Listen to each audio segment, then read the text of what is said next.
And I'll just introduce you. I'm here with a returning guest, one of my top guys, one of my favorite guests we've had, Mr. Ryan Turnipseed. And we're here to discuss a very, very important topic. But before we do, I want to make sure everyone checks out Ryan Turnipseed's channels and everything he's working on. So you can find him on Twitter at Turnip Merchant.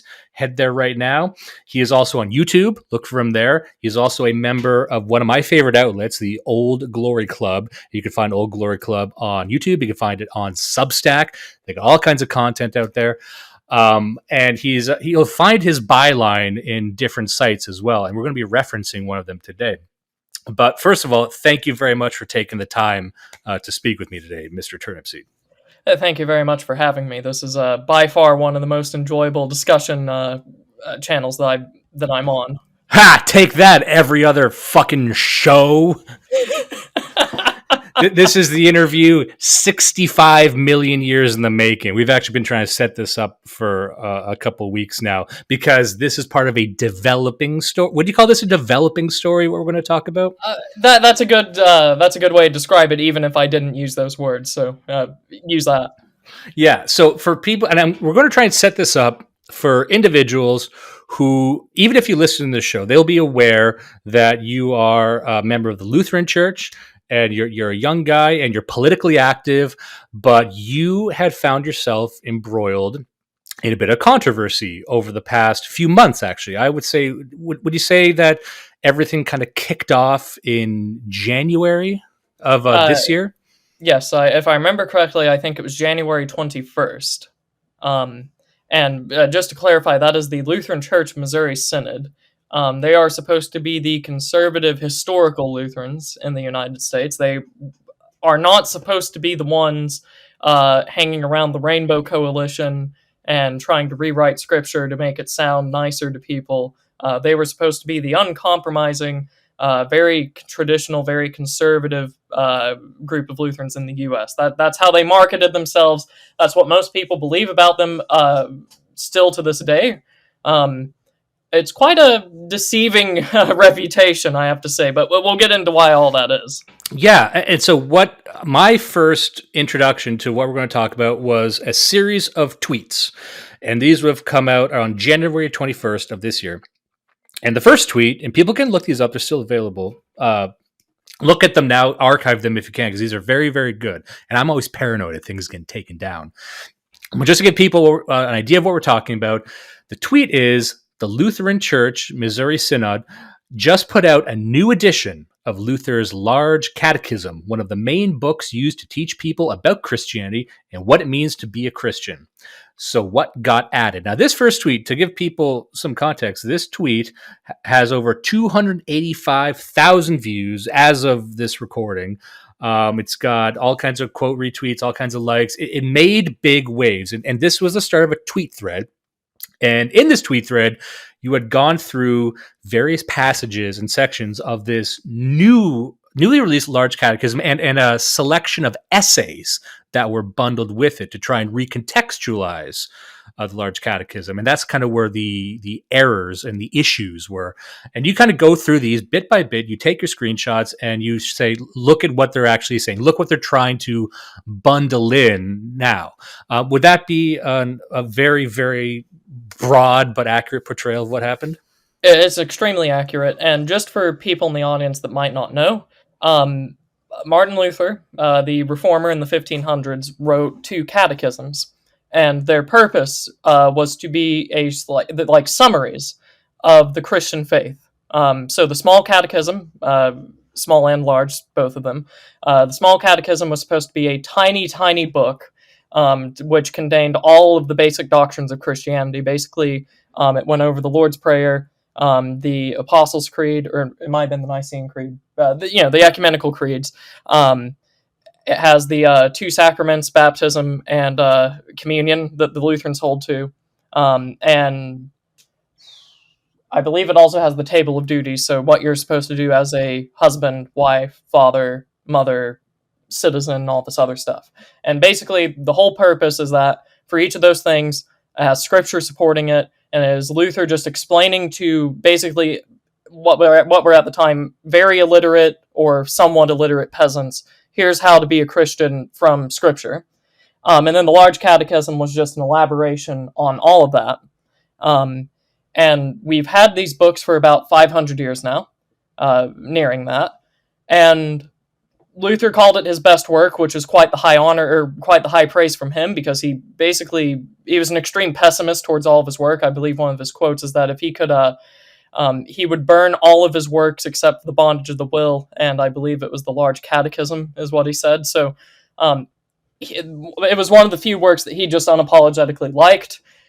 We've had it for centuries at this point. All Lutherans hold to it. You can't really go against those catechisms and still be a Lutheran, is kind of how it's viewed. It's the confessional statement. And in the year 2023, the traditional conservative Synod of Lutherans decided, you know what we need to do? We need to take this old book and we need to write like 90 or so essays to try to fit it to the modern world. And so they released that catechism. About 300 pages of it is just the unedited catechism. And then about 600 pages are essays and citations bound together with the catechism. And they called it Luther's Large Catechism with annotations and contemporary application. Sort of the director's cut is what they're trying to sell that. Because it's like, I wondered, has this ever... Maybe the fan fiction. Yeah, the fan fiction. It's like the Matrix, and they bundle in like the Animatrix, a bunch of shit. I wonder, has this ever happened before? Have other, at different centuries, have they ever tried to recontextualize the catechism with essays at the time? So we've had all the Lutheran documents together is called the Book of Concord. We've had a reader's edition that was published like a few years ago. I don't know the specific time on that one because it predates me being a Lutheran. But it was while I was still alive. And basically all that one does is it has all the confessional documents, and then it has like notes in the margin that basically just say, here's the historical context, here's what these like antiquated words mean and all this other stuff. So we've had that. There was a small catechism version that was released in 2017. And they didn't market it as being the contemporary version, but they had like an explanatory section added on to the end, which basically doubled the size of the small catechism. Counterintuitive, but all right. Most of it was fine. You can start seeing the subversion in it, though, because under the Fifth Commandment in this small catechism that they released in 2017, they start putting in like the sin of racism and all this other stuff, which is I can kind of see what they're going for. Christians aren't supposed to hate their neighbor. It's just, we don't really do this thing where we have a special category of hating your neighbor because of why you do it that's the issue. Usually it's just hating your neighbor is the issue and you need to stop it. But they add in the sin of racism. That's basically the only thing that went wrong with that one. And then 2023... a few years later, and it's been years in the making at this point, much to the surprise of basically everyone in the Synod except for the people involved, they have just been working on modern applications for the Large Catechism, and much more than one section is wrong with it. I think I can put it that way. We've gone downhill quite a lot from 2017. Yeah, and I used the word sort of recontextualize there, and that was probably the wrong word to use because from what I'm seeing, and I encourage people to actually look into this, and especially the tweet thread, is this is really additive. It's not like trying to explain what a word would mean in the context of when it was just a bunch of new stuff. Right. Yes. And if people are looking for the headline to this, what we're talking about is a mountain in these essays, it's a mountain of new information that would be, we could call it social justice. So we're talking about... You can literally call it that because there's essays dedicated to, in the title, social justice and Lutheranism. Yeah, we're talking race, we're talking gender, we're talking transgenderism, and maybe we can go through some of the most egregious examples because the one that jumps out at everyone when they hear this, and I think you particularly drilled into this one, was I believe it's a normalization of pedophilia. Correct. Yeah, that's how I would describe it as well. And well, yeah, we'll get into this. Yeah, show the audience what you're talking about. What on earth can you be talking about? Normalization of pedophilia in a catechism. Yeah. So there's a tweet here. It says, we have. This is how it starts. It's interesting. It's the equivocation of homosexuality, pornography, sodomy, pedophilia, whorishness, and transgenderism with heterosexual fornication outside of sex. So, for people who don't know what that means, it's pretty simple, unless you're dumb. But what it means is like they're. I think you put it best, where they can say, yes, gay sex is wrong, but so is anyone who has sex before marriage. It's bringing all of that down to the same level, which has kind of been happening for decades now. But then I think you had this great quote where it equates pedophilia to the speck in your neighbor's eye or something like that. Like it's now Literally, it says that. Yeah. yeah, pedophilia is just something. It's like nobody's perfect. Nobody's nerfect. Right, there's child rapists, but also you a 16-year-old having sex with their girlfriend boyfriend is the same as child rape, and that's pretty explicitly said. This isn't just an inference.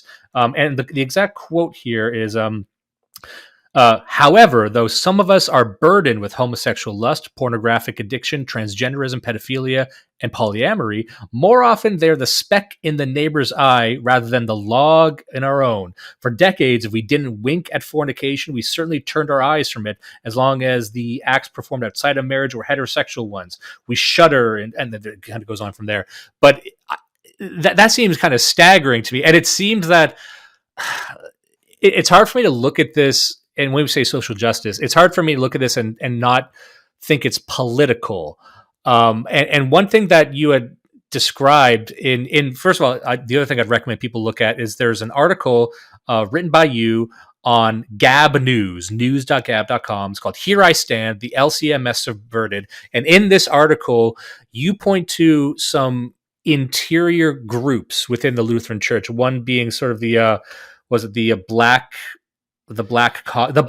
clergy caucus. Yeah, and then Lutherans for Racial Justice is the layman's group. Yes. Yeah, and so they're pushing the race stuff, and I'm wondering, like, is there some group within the Lutheran Church that is pushing the pedophilia equivocation? Because that seems very blatant. So we just found this out recently. I wouldn't call it a group. I think it's just this one or group of pastors that have their own soft pedophilia theology, because this is the other scandal that came along with all this, and I didn't touch on this in the original thread because I wanted to see people to see what was being printed, not necessarily who was printing it, just because I thought that was the bigger issue, because we've been very relaxed with who we let teach the church in the LCMS for quite a long time. I'm not going to raise that issue up from the dead whenever they're soft-pedaling pedophilia. But the person that wrote this article, this essay that is bound in with the large catechism, is a woman whose only qualification listed, the only qualification for her that's listed in the appendix for this book is that she is a pastor's wife. So not exactly the most qualified person to be writing an annotation or a contemporary application of a 500-year-old book that's of central importance to a church, but oh well, I'm not going to dig that one up just yet. I would love to, but I'm not. We had her pastor that publicly said the other day that actually he's the one that's been teaching this, that pedophilia is just the speck in your neighbor's eye and not the log in your own. This guy's name is Charlie Lehman. And he put in a post, and this is on my Twitter from a while ago, but just so that we can get everything out here and for the audience listening. Charlie Lehman says, in her essay in the annotated large catechism, Ms. Schmeling wrote, quote, though some of us are burdened with homosexual lust, pornographic addiction, transgenderism, pedophilia, and polyamory, more often they are the speck in our neighbor's eye rather than the log in our own. She's being attacked for this because she's a woman. And of course, laity, and because some think it minimizes the sin of pedophilia. It struck me this morning that she probably wrote this because one of her pastors taught this to her for about 7 years. I know this pastor rather well. He's me. I frequently preach that we should take Matthew 7 and 1 Timothy 1 together. We are the chief of sinners. Whatever sin another person might commit, our sin is worse. That's a categorical statement. It is absolute. Whenever we address the sin of another, we must address it as one sinner to another. So don't go after Andrea, go after me. Go after the other pastors who might have taught her the same thing. In her essay, she's actually doing what some of her critics say that women should do exclusively. Listen to their pastors. So he has a ton of crap thrown in there about, oh, you're just attacking her because she's a woman and you guys don't want women teaching the church.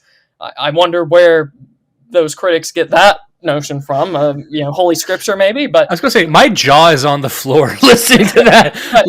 You're only hating this because she's a woman. Well, guess what? I said it. What level of not reading the room is this? What a baffling thing to respond with. This guy is publicly admitting that he and potentially more pastors believe that you should not be criticizing pedophilia so harshly because you sin too.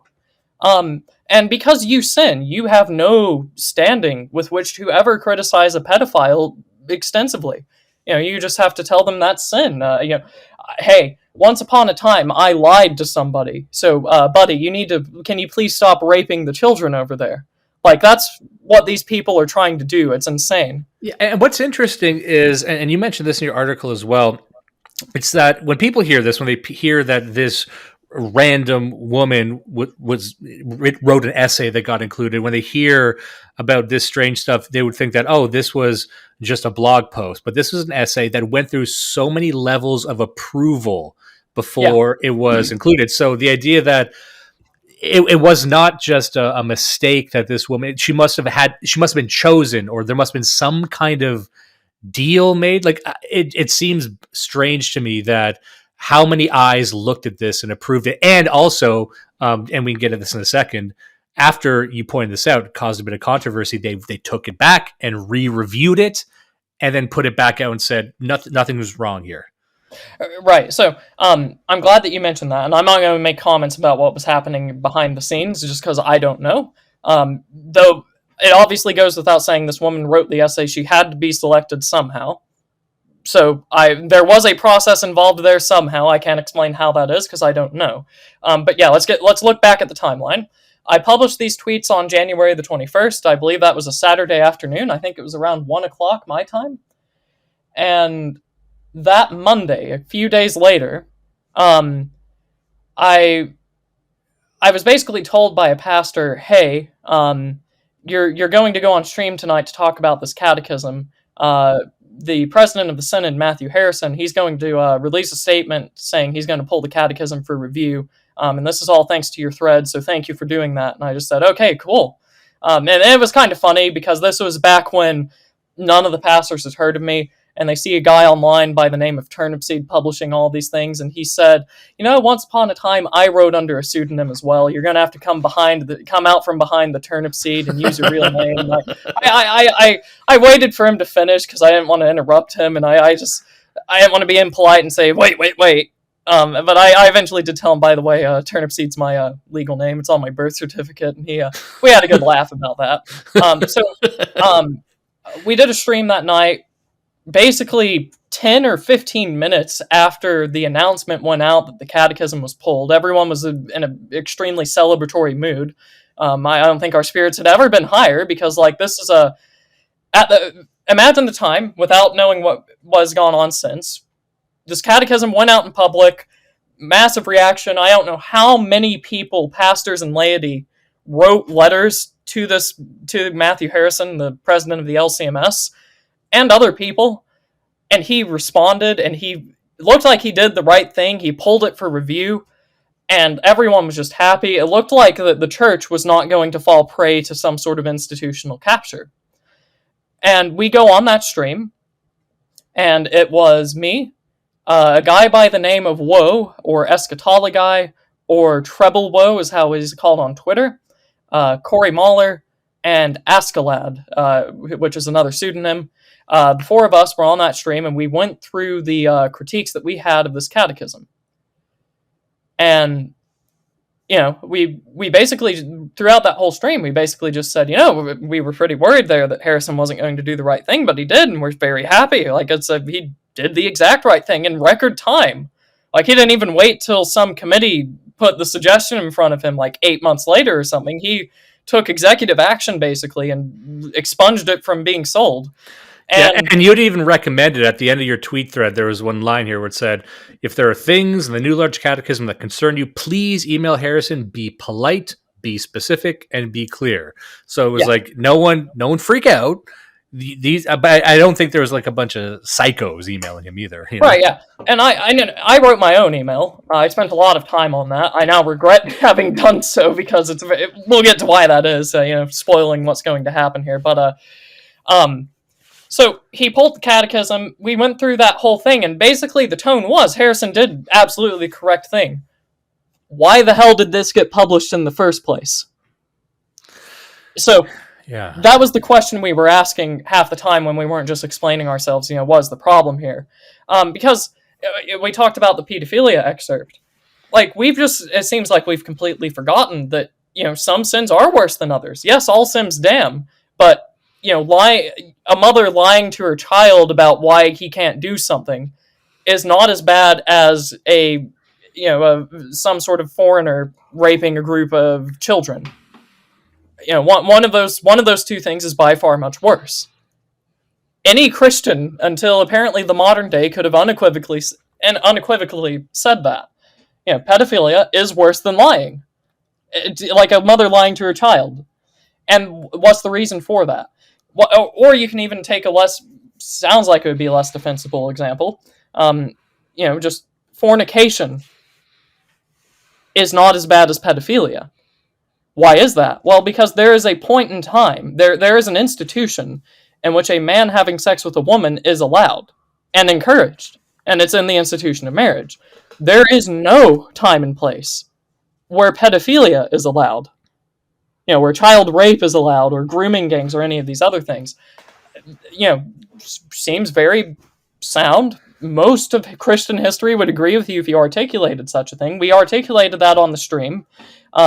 Did not go over well with a lot of these people. They can't get that in their head that pedophilia is in fact worse than fornication or white lies or whatever other sin you want to use. Which is funny because traditionally, in my own lifetime, that was always a tactic that was deployed against Christianity by people who are openly hostile towards the church. They might say something like, they'll try and quote the Bible at you and say like, he is who without sin cast the first stone, which is to say, if you've stolen a piece of gum, you're not allowed to have an opinion on abortion or something like that. Right, yeah. And like, that's only to dismantle, but to see that coming from within the church was so strange. Right. And it's exactly that. It's like we've become culturally new atheist in this catechism. But we're maintaining a veneer that is actually the historical Christian faith. Like, come on. I have to open up just any random book on my bookshelf to see the exact opposite opinion being written down in like 1630. Like, yeah, we're the historical continuation of the Christian faith. Yeah, okay, get rid of this book then. But anyways, there's been a lot of other streams talking about what specifically in this catechism was wrong. It was pulled on the 21st, or not the 21st, it was pulled on the Monday after the 21st, 23rd, I think it would be. And we had a stream that night. And then 9 days after that, I think we're getting into February by that point, February 2nd. Does that sound right? Yes. Early February, I was in class. I remember this. I was in my economics class, and I was in my economics class. It had been a slow day. I check one of the group chats that I'm in, and someone adds me, and they're like, "Oh, Ryan, did you see? You're going to get a kick out of this. Look at what your denominational president just put out." And I thought, oh boy, what is it? I mean, he's done so well so far. What is this going to be? And I look at the announcement, and he basically just says, I personally have reviewed this book again after this has gone through examination 3 times before it was published, and I find absolutely nothing wrong with it, said the denominational president. And he further went on to say that any of the criticisms that were lodged against it were unfounded and abusive and racist and all these other stuff. And, I kind of just thought, oh, so that's how it's going to be. Like, Which is an odd thing to do as well, and this might sound like a insignificant point, but the thing to do would have been to initially either stand by it or withdraw it and then admit fault. But rarely do you see someone kind of admit fault, but then double down after. That's a like strange tactic. the worst case scenario that everyone was preparing for on like the conservative side was that they were going to just republish it, but they're going to have like the essays as a separate book from the catechism, so they'd still be publishing them, they just wouldn't be bound together. Like, that's what we were preparing for. That was like, all right, if we lose, that's what it's going to look like, and if we win, the whole thing's just going to be pulled, and people are going to get talked to. We weren't expecting him, and I'll get into why this is. We weren't expecting him to just come out and say, "Oh, by the way, I agree with everything in here, and the people that criticized it were racists."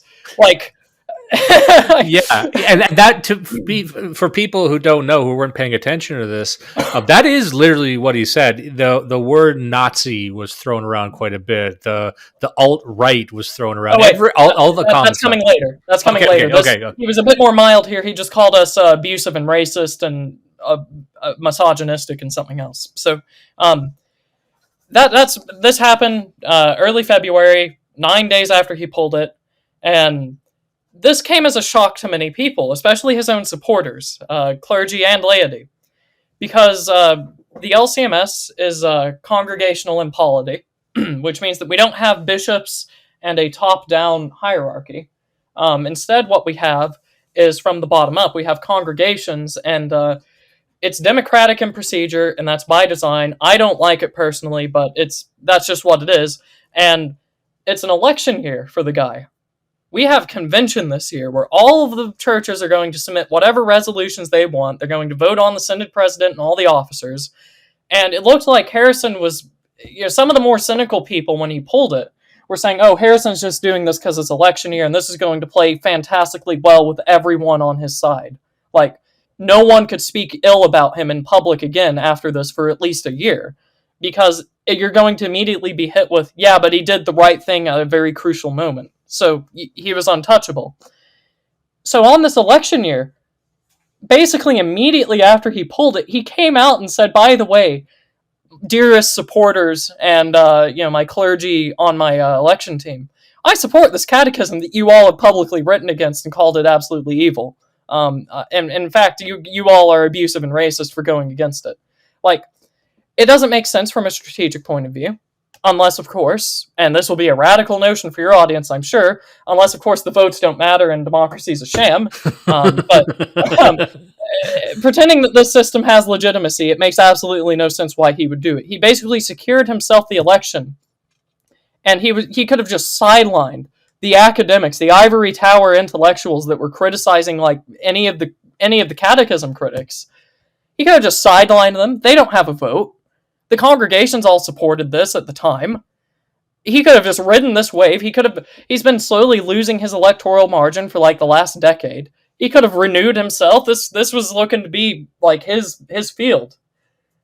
And he just goes up there and he's like, yeah, I'm going to do the exact opposite, actually. So what was you were my point man to all of Lutheranism.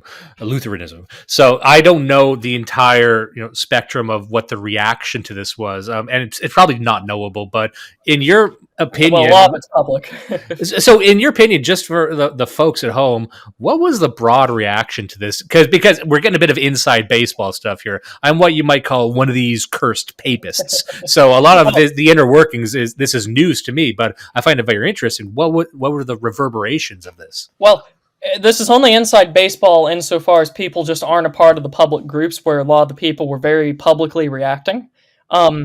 Most of the laity, especially the ones that I came across, even from like the more liberal areas, were saying, yeah, this book was at the very least poorly written and we shouldn't have published it. The only people that were really saying everything in this is correct and Nazis are going against it were a member of our... okay, so here's a term for the audience. It's called the CTCR. And basically what this board does is it is an independent board, separate from our seminaries, that is supposed to write official stances for the Synod. And one of the members of the CTCR board... Sorry. Now let me redo that. One of the members for the CTCR board, his name is Jack Kilcrease, and he is a Jesuit-educated Lutheran. He is very, very liberal. If you were to just listen to him for more than 5 minutes, he basically sounds identical to CNN. He has the ear of the Synod president, and he made that known. He was very public about having the ear of the Synod president and telling him exactly what he wanted to tell him and all this other stuff. From the beginning, before the catechism was pulled, think back to January 21 through 23, he was on these Facebook groups that are full of I don't know how many thousands of Lutherans, basically saying, stop talking about the catechism for a second. This anonymous coward, Ryan Turnipseed, is a neo-Nazi white supremacist. And this is where all that started. This is where we started making a lot of fun out of people thinking that I was anonymous, because they were also calling me a Nazi in the same breath. I mean, you would think that if they knew so well my political views as to call me a Nazi and destroy my reputation in public like that, they would also know that Ryan Turnipseed is my real name, but we can't expect that of them. Well, this is what we were talking about before. I kept coming back to this and laughing. So, in summary, this guy's like, I don't know whether this Ryan Turnip man is real or fake, but I can tell you he's a Nazi. Right. Like, what the fuck? And that was the first run around I had, as I posted that on Twitter, and I was like, lol, look at this idiot. And he did whatever the Facebook equivalent is of subtweeting me. He went to this Facebook group and he got in another roundabout with some guy saying, this kid has a point about the catechism. And he's like, oh yeah, shut up about that for a second. Nathan Turnipseed is a neo-Nazi white supremacist. So now in my Twitter bio, I have also called Nathan with a question mark at the end. That's where that's from, is this Jack Kilcrease character. I was expecting he's going to hit all the trifecta and go incel as well. Well, he did not call me an incel, which might be for his benefit, because he would also be incorrect there. But we'll just keep going here. We had other pastors then join in with the screed. We had the, I don't know what you call him. I don't want to say official radio man of the Synod, but probably the most popular affiliated radio man of the Synod, who accused me of using hasty and blurry screenshots. Neither of those two things are true. I took basically an entire night to read through this tome. I don't know what the fuck a hasty screenshot is, by the way. And they also weren't blurry either. I don't know if you caught that when you were reading through. Just a screenshot with a fucking motion blur on it. So, wrong on both counts there. Official affiliated radio man of the Synod. One of the former directors of the official radio of the Synod called me a 20-something-year-old schoolboy or something like that, who was too stupid to know what was good for him. And I had to go in and correct him and basically just say, yeah, I'm not 20 yet, sorry. Go back to the drawing board with your insults. He didn't like that either. He went back to Facebook and complained about me. You had other Lutheran pastors that were saying that I was a racist because I don't like the Civil Rights Act, or because I wasn't saying that Lizzo was a good influence for blacks. That is real, by the way. I had a roundabout with Dr. Jordan B. Cooper of the Association of American Lutheran Churches, or something like that, the AALC, who the LCMS is in full fellowship with, which basically means the Lutheran Church Missouri Synod and the AALC believe absolutely everything together that is necessary to commune each other and preach in each other's pulpits. He was saying that I was a racist, because I said that Lizzo, for all intents and purposes, is not an American, as she is neither European nor does she have American culture. Cooper took this completely out of context to his following, while he had me blocked, by the way. And he said, here is Mr. Turnipseed saying that blacks can't be American because they're not European, nor is black culture American.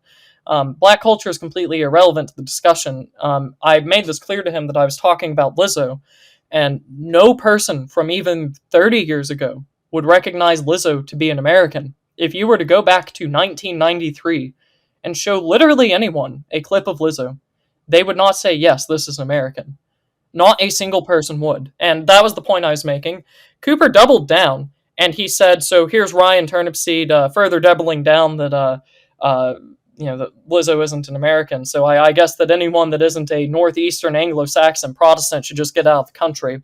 That was a bad move on his part, because he obviously did not know that the English side of my family and the Turnipseed German side have been here since before the 7 Years' War. So that insult landed flat. Also, let me just say, on the Lizzo topic, I can find you 3 black podcasts right now that are probably talking about Lizzo and saying, why are they doing this to us? Why? She's not an American culture. Her culture is big bitch. That's not a culture. That's a state of non-being.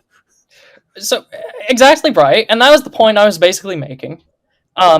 And I make that for any other person for which this applies. It doesn't just have to be Lizzo and a person with an audience. If there is an American black, or and to an extent we were talking about this before the show, an American white that acts in the same way, they would not be considered an American. That whole Naturalization Act in the 1790s that said Europeans of good character are to be permitted into the country to become citizens. Of good character applies to everyone. So, none of these people, by the founders, would be seen as American. Whenever you get rid of the racial requirement, no one ever struck down the character requirement. So, of good character was still basically applied. No one wants a bunch of jackasses to live in the country and compose your country.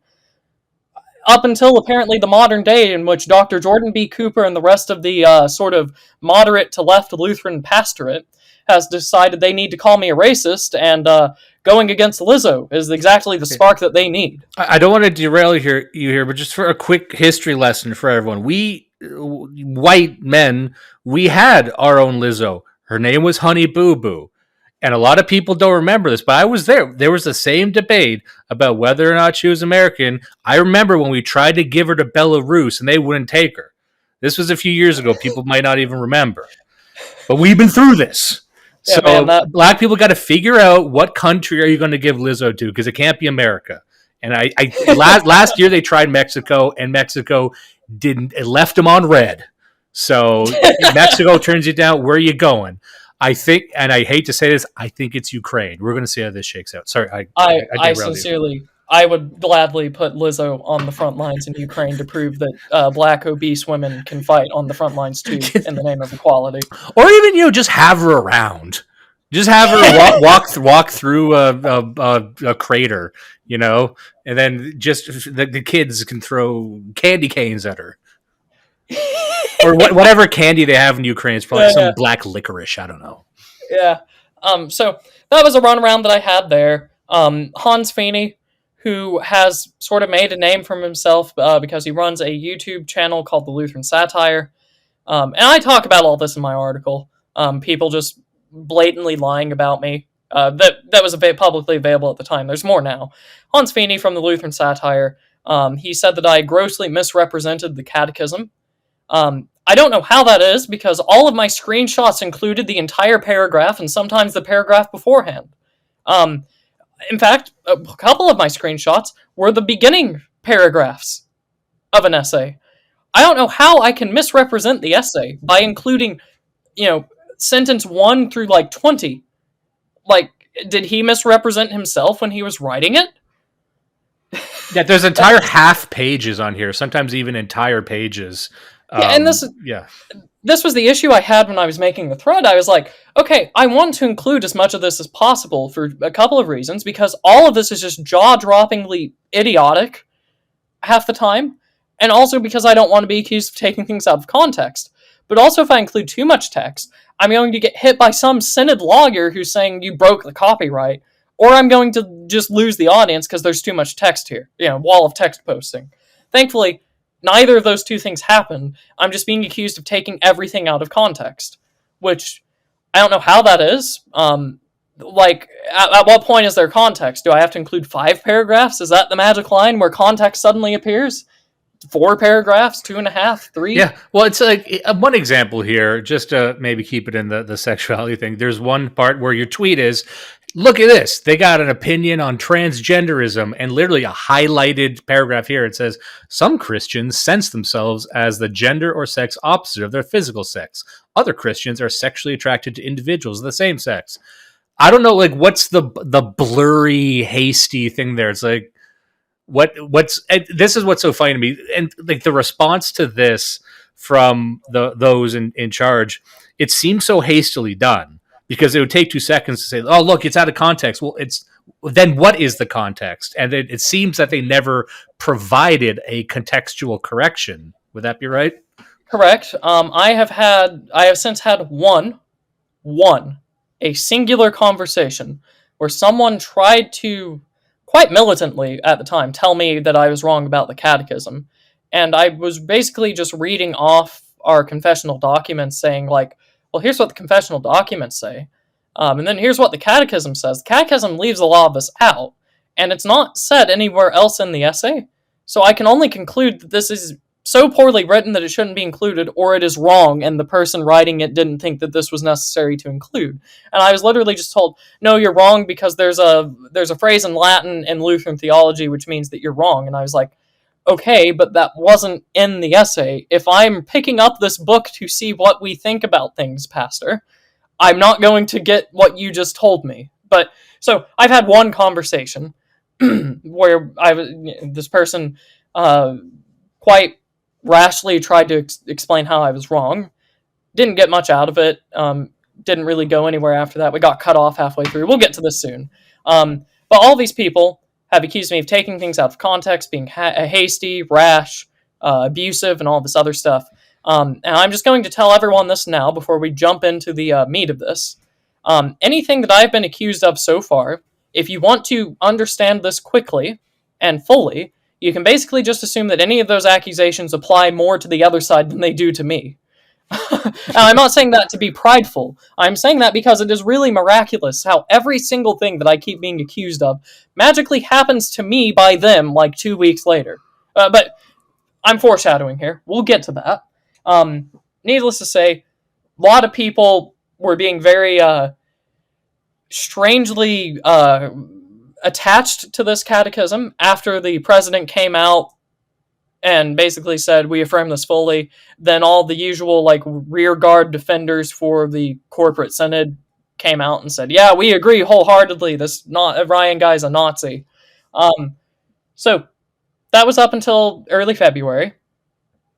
Then I want to say February 20th or February 21st. So a few weeks later, Matthew Harrison, in the evening, put out a letter secretly that made its way onto Facebook, so didn't even use official channels to begin with. He basically just handed it to people and said, hey, distribute this as you see fitting.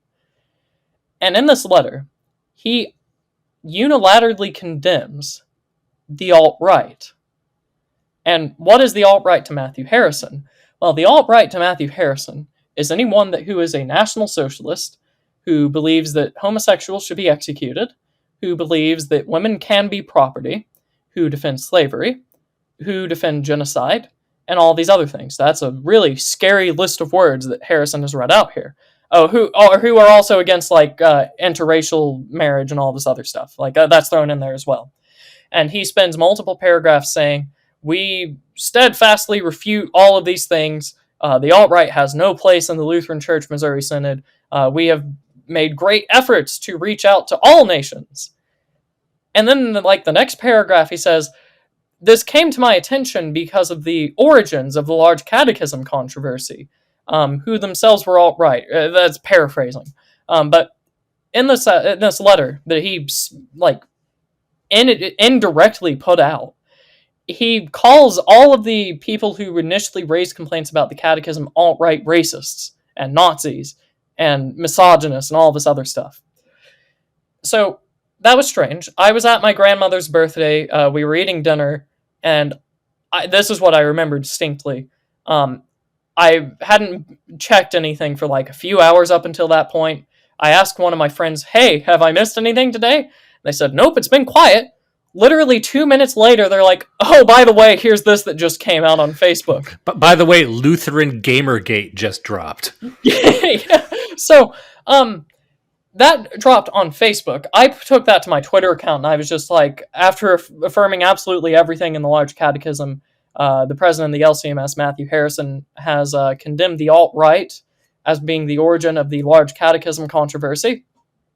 I think that got like 102,000 views or something like that, which was pretty good. I've gotten a lot of help from people in our sphere who've been like propagating a lot of the things I've been putting out to people who might be able to see this and do something about it. So that letter went out, and I just thought, what on earth? In the span of a month, we went from being the conservative Lutheran denomination, the historical Lutheran denomination.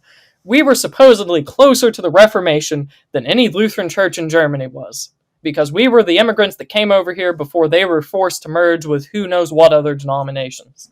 In the span of a month, we went from that to soft-pedaling pedophilia, affirming that entirely, publishing social justice, gentrification is a sin, that's another thing that was included, racism is an almost unforgivable sin, all this other stuff. Yeah, I just want to put an asterisk beside that for people just to look that up if we don't get back to it.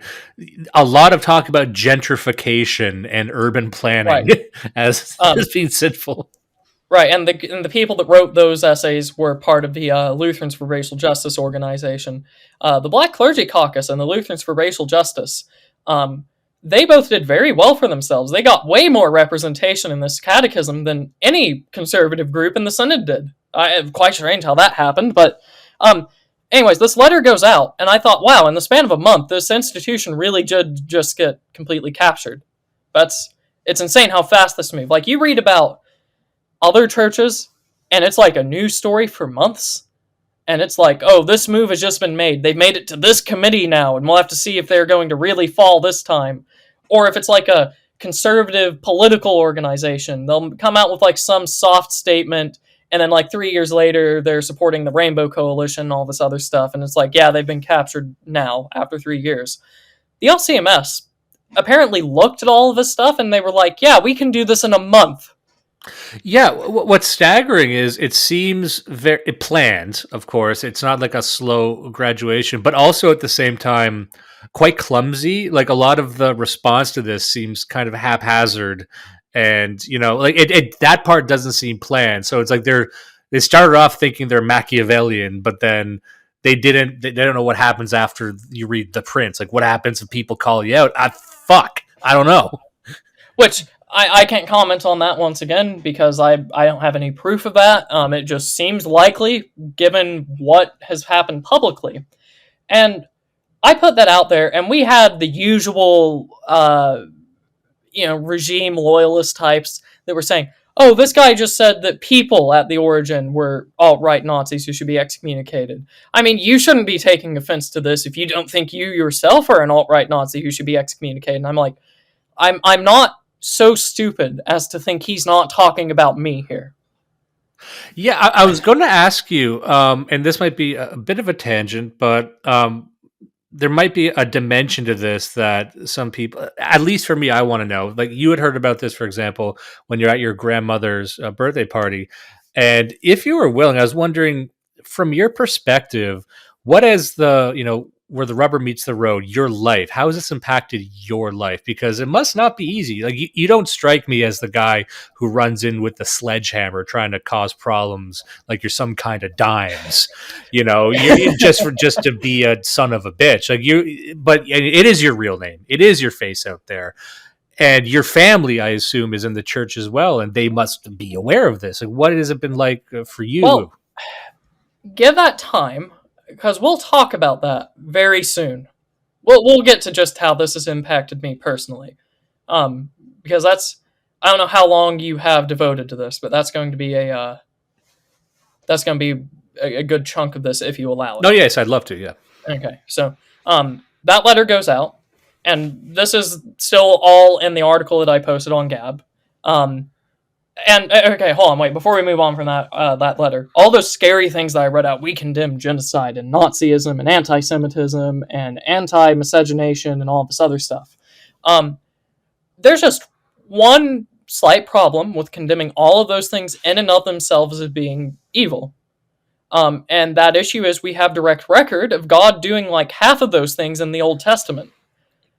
Was God just evil then and not evil then and now he is, and that's why he doesn't do it anymore? Is that what we're saying? Did God's sensibilities change? This was something that really struck me, and sorry to interrupt, but just Go on. because I think some people, if they haven't connected the dots, that it seems that this, additive stuff to the Lutheran Church is condemning much of the Lutheran Church itself, especially when it comes to the topic of women and the role of women. And so if they're calling your objections alt-right and Nazi-ish, that would seem to imply that the Lutheran Church, up until, I guess, last year, was also a Nazified entity. And and maybe that's where they're going with this. Maybe the end goal is a complete deconstruction of the Lutheran Church, and maybe that's the only way to reconcile this from their end. But it seems that they're damning themselves by damning you so hard.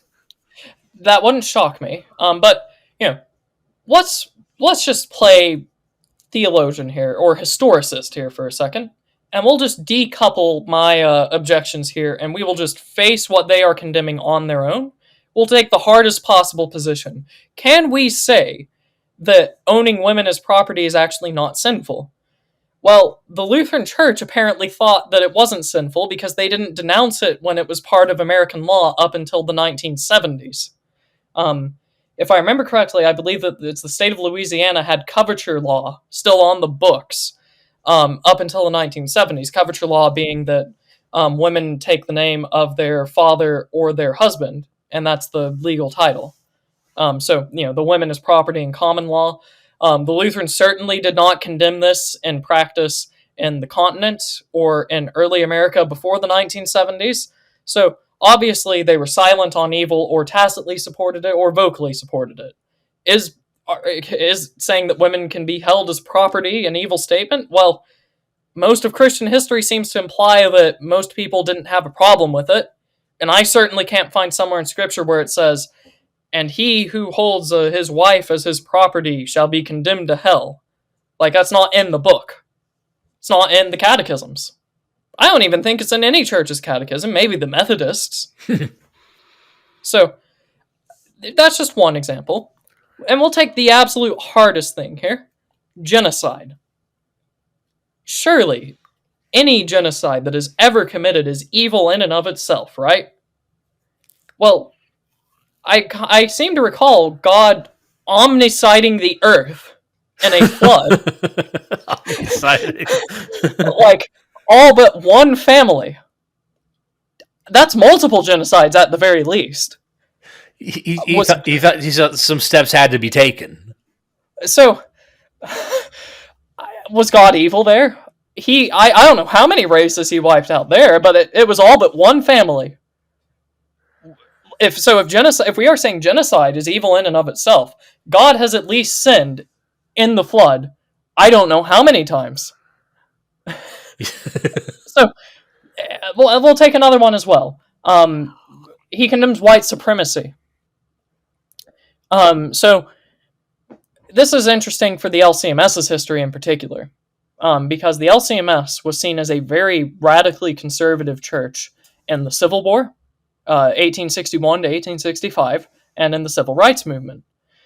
Because in both conflicts, even though the moderates in the Synod called themselves moderates, they usually came out nationally on the very conservative side. So in the Civil War, the first president of the LCMS, his name was C.F.W. Walther, he wrote multiple defenses of slavery as a civil institution, not saying it was a good necessarily, but saying that it was not evil, and instead saying that abolitionism, which holds slavery to be a moral evil, is itself an evil, because it is making a sin where there is none, is what he said.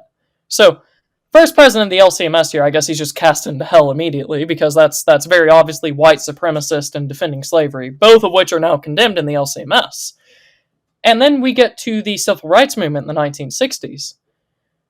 Well, the moderates in the LCMS advocated for keeping the anti-miscegenation laws up in the South. The liberals in the LCMS said that if there are prohibitions on interracial marriage in the states, you have to follow the law, morally. So, all of these moderates and liberals in the civil rights era, I guess, were just not real Christians. They're also in hell. They have been condemned by our great modern knowledge. And I can't even think of what the conservatives are, where they are. I mean, they were against the civil rights movement to begin with. They were saying that it was the work of demons and the work of secularists. I mean, they're in double hell at this point. I thought only us Catholics had double hell.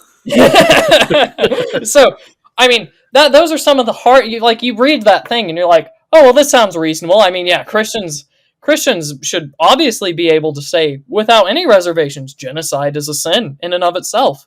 Well, if you read Scripture and you try to apply this, because sin is sin, God is unchanging. If something is against God's will now, like fornication, it was against God's will 4,000 years ago. You can't. There's no time in which fornication was not a sin.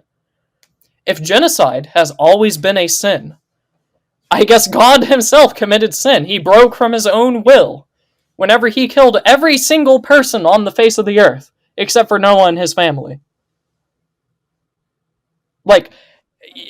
That's how these people have been operating. They are relying on you not to think about what they are writing, especially in this letter, not to actually read what has been said and think back, is this really correct? Can we say that anyone who advocates for owning women as property is condemned to hell?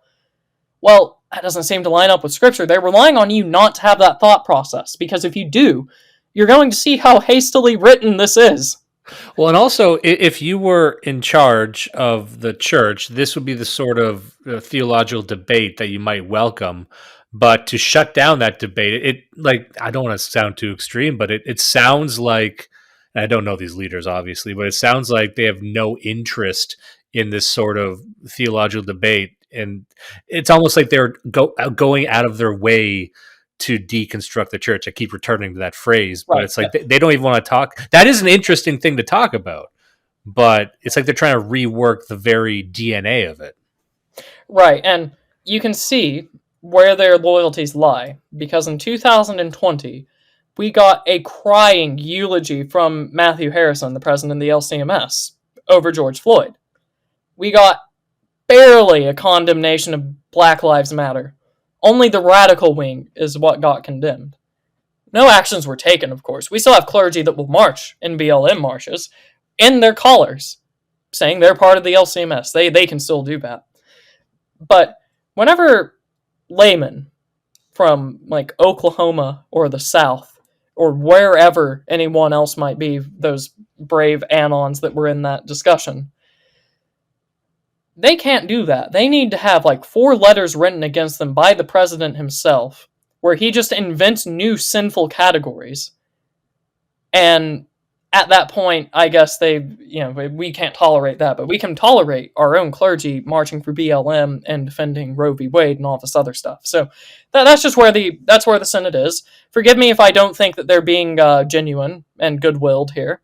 In fact, I might think they're being malicious towards a certain group of people that are more conservative in their theology and politics. But that was this letter.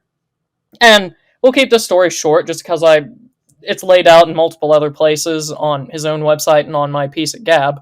But they immediately moved against Corey Mahler.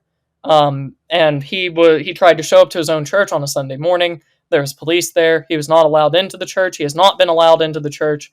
And then only after this did they excommunicate him, when he was not even present to give a defense. He was not present to explain himself. They barred him from the church on pain of law enforcement. And I'm supposed to expect that this is a legitimate outcome, a legitimate process of saying that this person is not in the body of Christ. I don't. At this point, the LCMS is stricter in its excommunication right than Rome was in the Reformation. Martin Luther had a chance to defend himself in front of cardinals. Some guy in the United States South, though, he can't be allowed to speak in front of his church. We have to get law enforcement here. I was dumbfounded when I saw it. At this point, if we used Roman procedure, papal procedure, I think that we probably would have gotten a fairer outcome because he would have been able to defend himself. So it's like they're trying to make examples out of him, and perhaps to a lesser or equal extent yourself as well. And well, we'll get there. Hold on. Yeah, we're getting there. So Mahler's much harder to defend. I mean, that's fine. I disagree with a great number of his views. Contrary to the belief of pastors who are willing to just lie about people if it gets the dopamine hit they're seeking on Twitter, I do not defend Mahler because I just agree with him on like everything. I defend Mahler because I don't think his excommunication was legitimate because they barred him from the church with police officers. We have multiple sections in our Lutheran confessional documents which warn against mixing civil authority with church discipline. So I don't think that was legitimate. I don't think any Lutheran reformer or forefather would find that legitimate. And that's why I, so staunchly stand on that hill. It's not because I just so terribly agree with Mahler and want him to take over the world or something stupid like that I've been accused of. It's because I actually care about getting the correct process, the correct discussion. I want to hear exactly why it is that he is not a Christian and why he should be cast out of the body of Christ, and I want him to explain why the charges are wrong. We don't get that. We get people from on high telling us, well, actually, this is supposed to be the church's authority, but we've been told by the president we need to get rid of Nazis, and Mr. Mahler, you're a Nazi. We aren't going to give you the opportunity to defend yourself because Nazis shouldn't be allowed to defend themselves, and that means you're not a Christian anymore. So, I don't like it one bit. That's what's happened. You can find more and actual details elsewhere. That's just the summary. Also, at this point in time, and this is in the article as well, there was an elder at a church who was removed from his elder position because he was also branded as involved in this catechism controversy and also being a member of the alt-right. So they went after that guy. And then it came to me. So just before we get here, at this point, two other people that I had on stream with me for this catechism stuff have been gone after by their own churches. And I get a message on March 4th, 7 o'clock p.m. from my pastor. And he says, Ryan, are you available to talk either after Sunday school tomorrow or Thursday evening of this coming week? And I said, I'm in Arkansas tomorrow, and on Thursday I'll be attending a discussion until about 7:30 p.m. in Stillwater.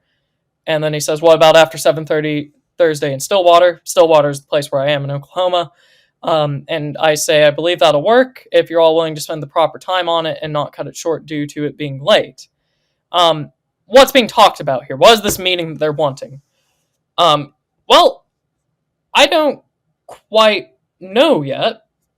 And so I have to go talk to another pastor that's going to be sitting in on this discussion, at least as I could surmise, because when this text message was sent, it was sent to me, that other pastor, and then a guy from my church.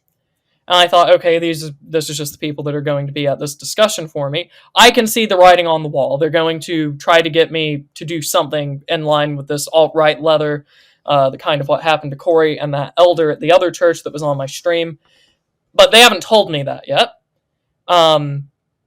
So basically 3 days later, March 7th, my pastor gets back to me and he says, we have a narrowed agenda for this meeting, so we will need to wrap up by 9 p.m. at the latest. If there's anything you would like clarification on or anything that you would like to talk about, we can, of course, set a time to meet about that as well. So he's wanting a separate meeting to get clarification for the meeting that they are going to have me go in for.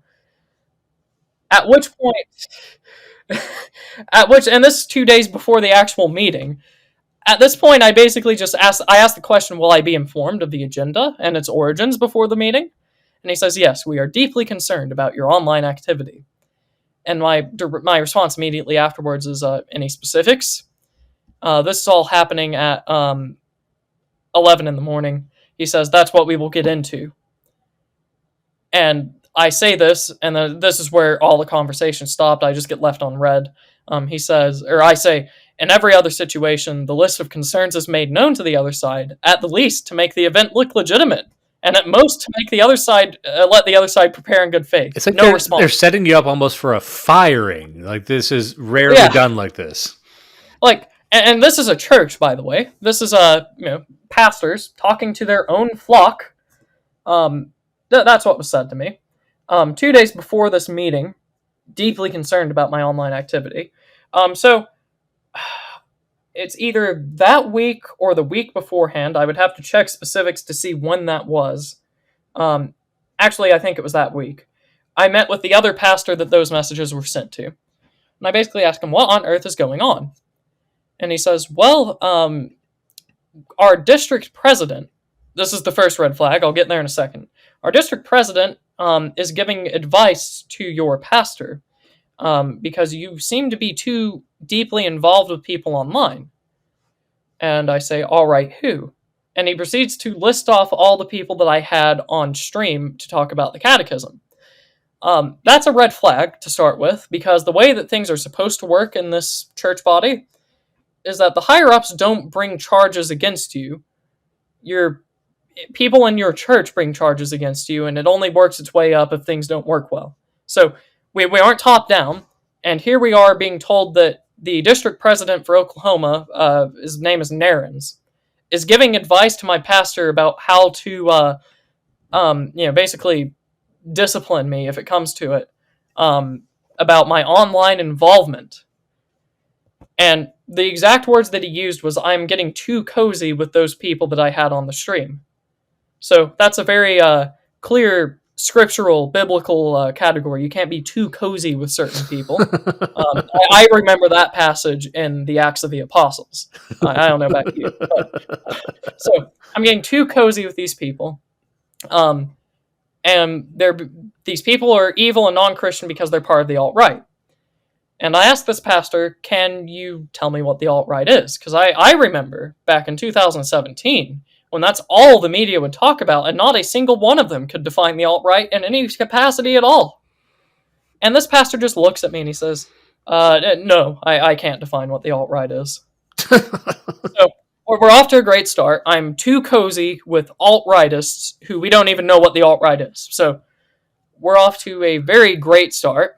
And we keep going. And he tells me, you're going to be asked to denounce these people. And I say, am I going to be asked to denounce their opinions? Am I going to be asked to denounce them in totality? And he basically just says, I don't know what you mean. And I was just like, well, are you guys going to put opinions in front of me to denounce? Or are you just going to say you can't associate with these people anymore? And I think he basically just says the second option, most likely. I think, all right. Are you now, or have you ever been a fan of Sargon of Akkad? Yeah. Or have you ever been a fan of an anonymous Twitter account? Yeah. So, so that's what's happening here. And I ask one question that may seem like it's deflecting, but in reality, I'm just trying to see if they're doing this because they believe in it, or if they're doing this just to get people.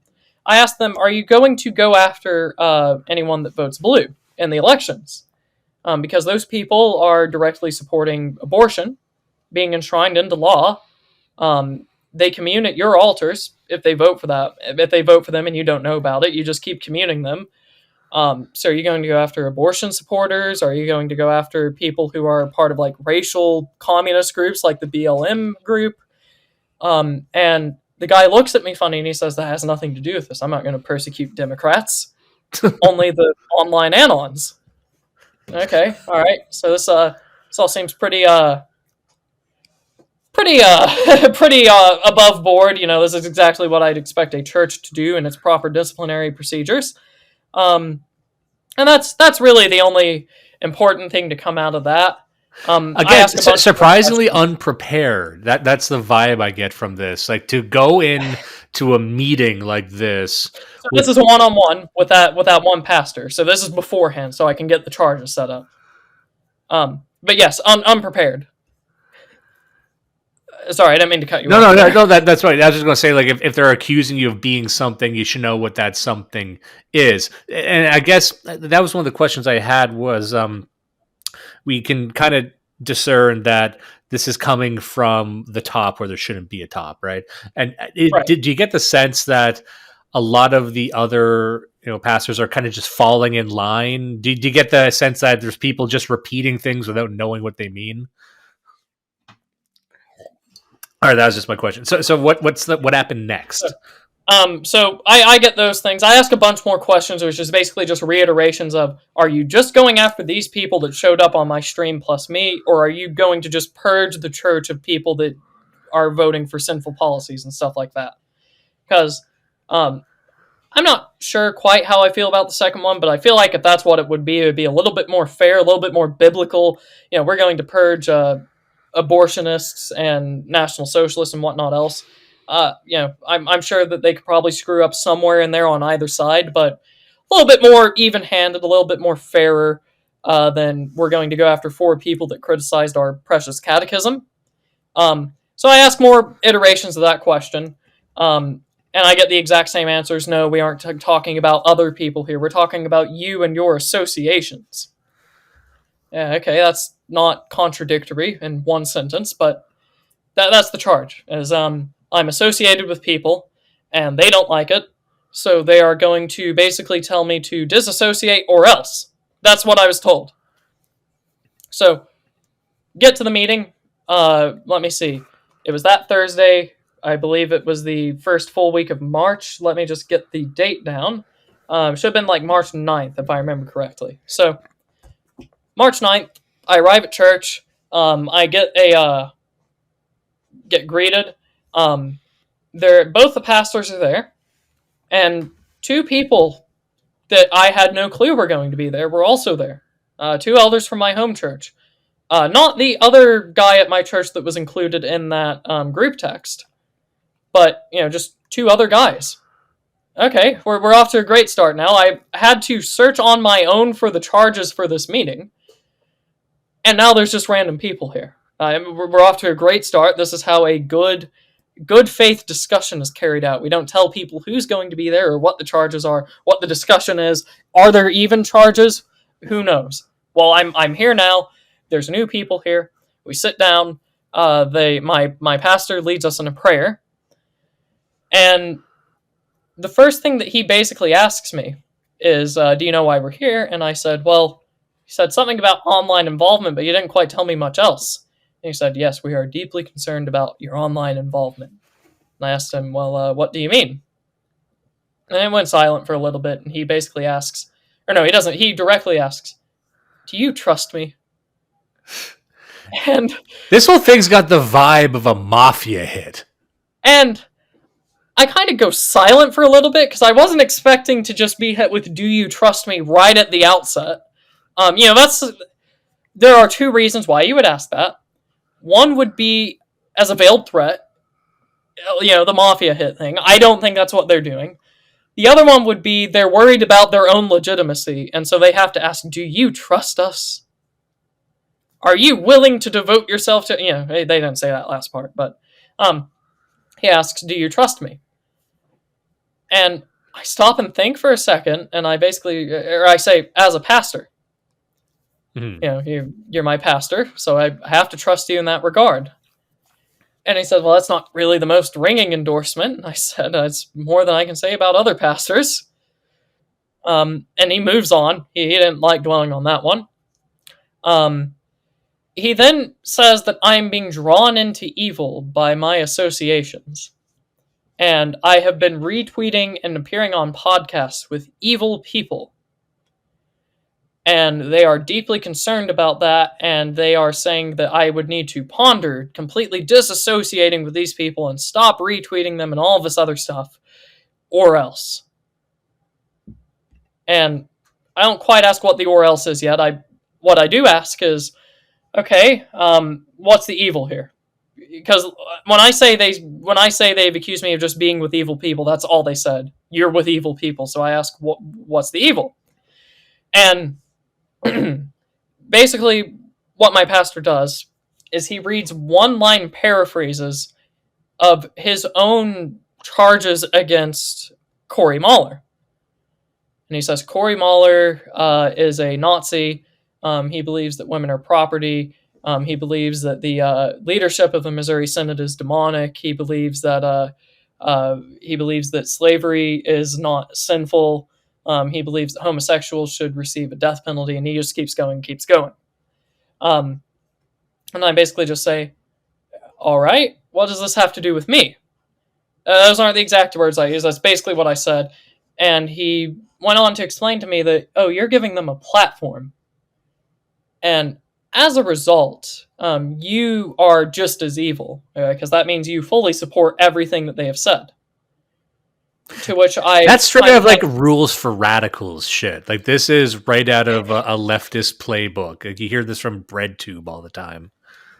And I had to take a deep breath, think a little bit, and I said, I shouldn't have to tell you this, Pastor, but just because I talk to people or even share a tweet that they have said does not mean that I 100% support them in everything.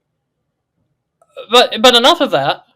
Can you explain to me why any of those things that you just read off are wrong? Because by this point in time, my Gab article had gone out, and half that article is dedicated to me saying, I don't think Harrison's correct here. I don't think you can condemn all these things as explicitly sinful, because God does them.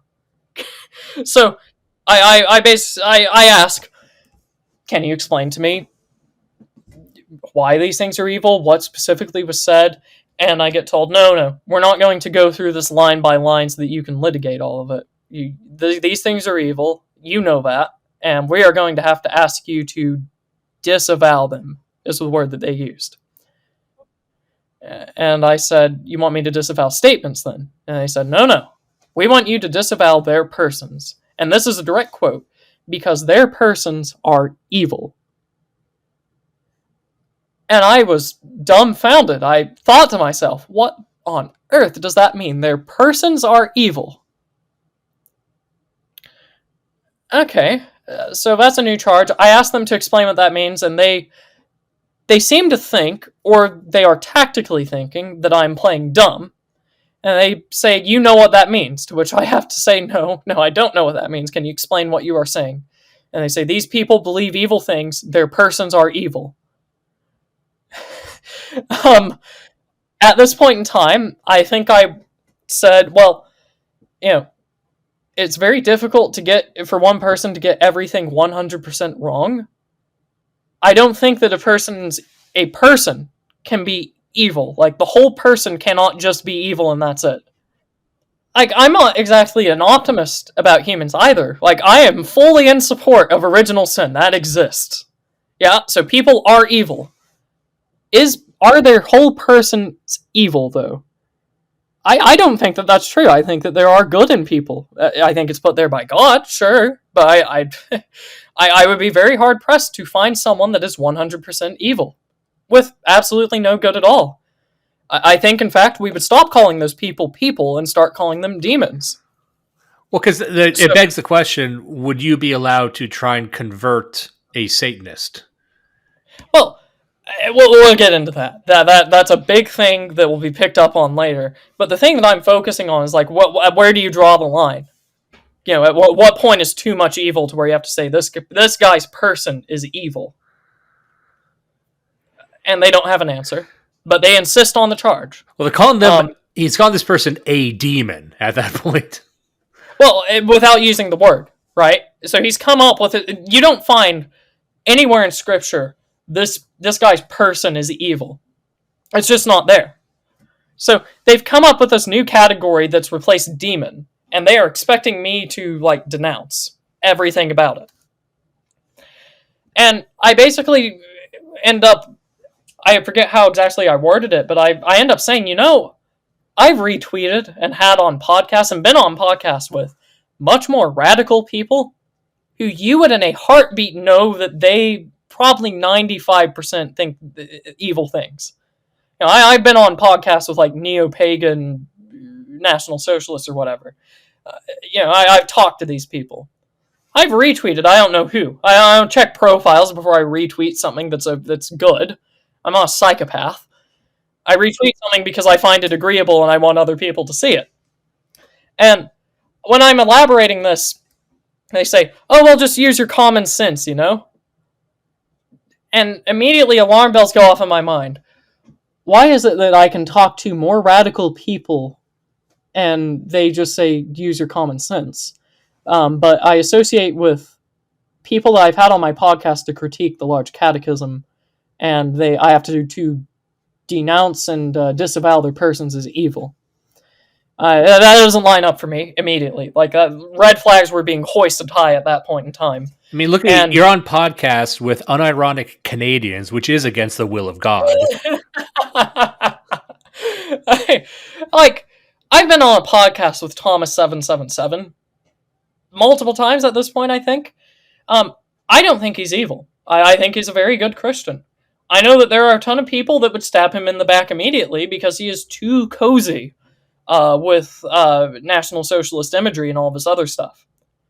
Well, not something that I care about. I'm not going to condemn every single National Socialist because they're National Socialists. I don't think that's a condemnable position in and of itself. He is by far much more radical than Corey, Woe, any of the people that I've had on that catechism stream.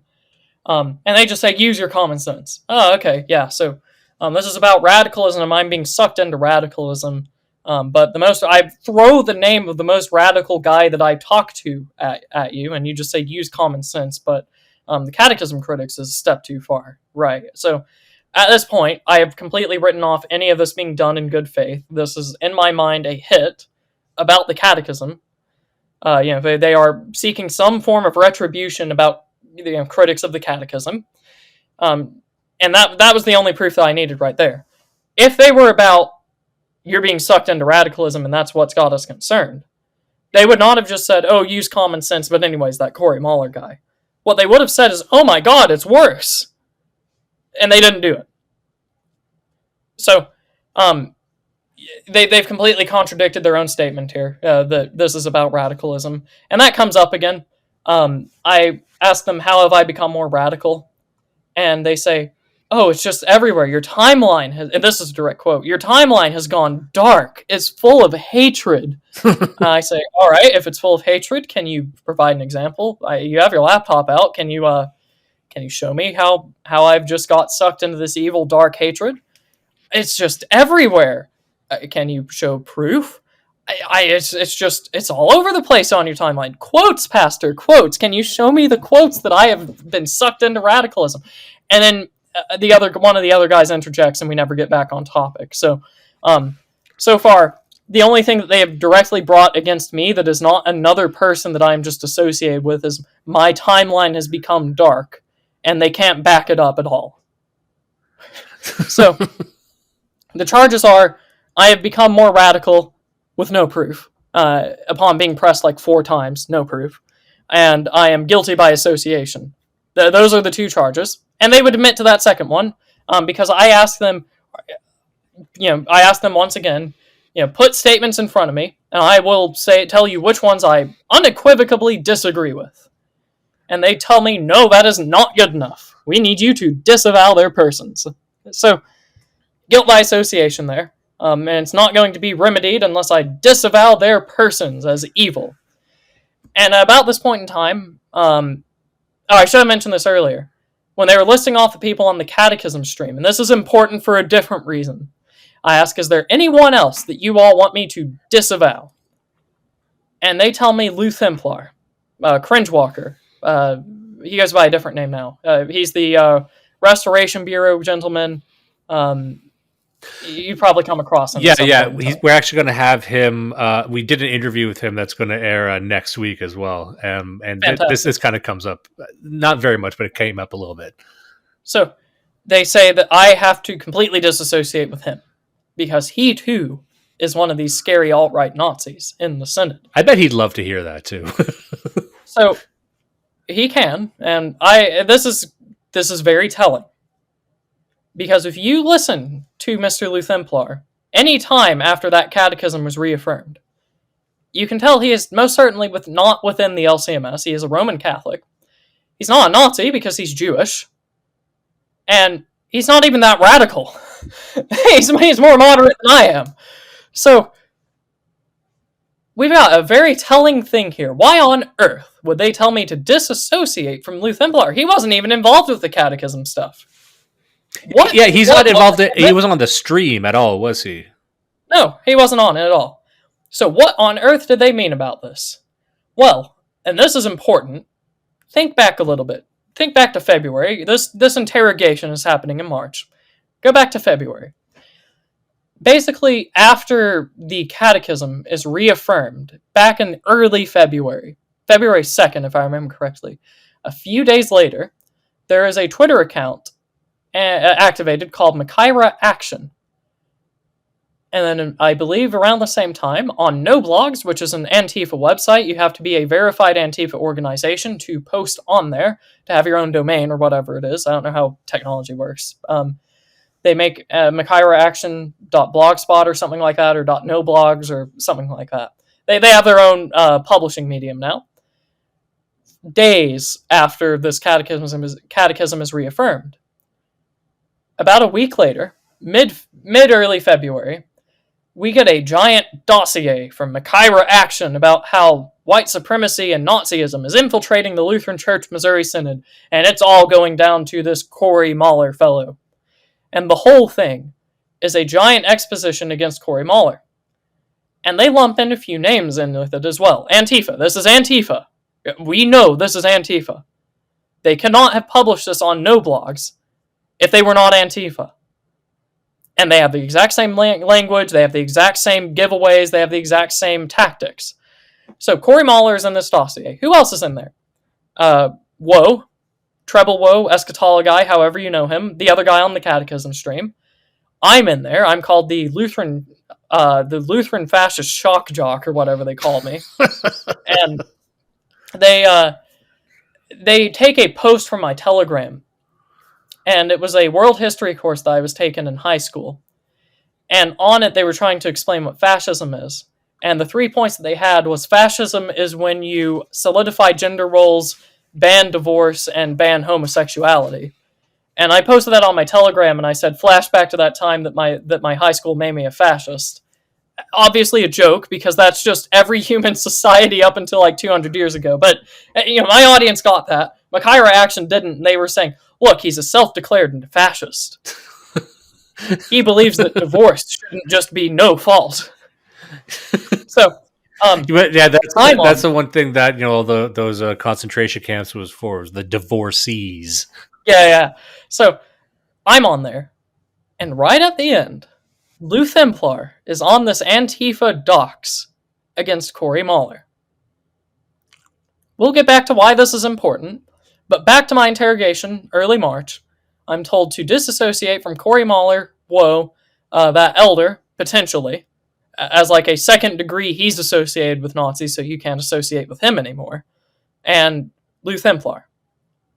So I'm sure you can connect the dots now about how this is coming together. It might be shocking to some people. My God, a conservative church is going off of Antifa information? Yes. There's literally no other reason that they would have told me to disassociate from Lou Templar. By their own statements, the only people they are going after are people within the LCMS that are considered too radical that I'm associated with. Well, all of those things apply to Lou Templar, except he is not within the LCMS, and he makes that abundantly clear. Literally 4 seconds. Scrolling through his feed, anytime he talks about religion, he will talk about as a Catholic, as a Roman Catholic, as a papist, as an Eastern Catholic, whatever he is talking about that day. He said multiple times, I have not set foot in a Lutheran church in like 5 years. So the only reason that Lou Templar would have been included in this list of people for me to disavow as evil is if these pastors are using as their information the Antifa dossier. That's the only way. Yeah, which is significant because that's a very niche group as well. It's not like they just read something off of CNN and they're just being kind of boomer-brained about it. Like it's kind of baffling to me that they would even have access to that or have an interest in that, Right. And it does seem baffling until you check Machaira Action's follow list. And I did this a few days after it was formed, whenever I was made aware of it. And before they had published anything, they were being followed by one of the executives within the Oklahoma district, like on the district level. He was following them. I believe one of the publishing house executives was following him. We had a few other pastors following them, and the social media manager for the LCMS was following them before they had published anything. Antifa Front, specifically dedicated to Lutheranism, and just by coincidence, I guess, all these pastors were following it. I mean, really weird how they were following an Antifa Front that was going to publish a dossier about all of their enemies that we now have confirmation was being used against me. And they were just following them before they published anything.